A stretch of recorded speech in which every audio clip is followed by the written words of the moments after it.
வரும் கூந்தலில் ஒளிந்து கொள்ள வரவா என் கூந்தல் தேவன் தூங்கும் பள்ளி அறையா அறையா மலர் சூடும் வயதில் என்னை மறந்து போவதுதான் முறையா நினைக்காத நேரம் இல்லை காதல் ரதியே ரதியே உன் பேரை சொன்னால் போதும் என்று வழிவிடும் காதல் நதியே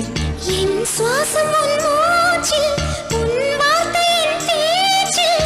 5-6 நூற்றாண்டு வாழ்வோம் என் வாழ்வே வா மலர்களே மலர்களே இது என்ன கனவா மலைகளே மலைகளே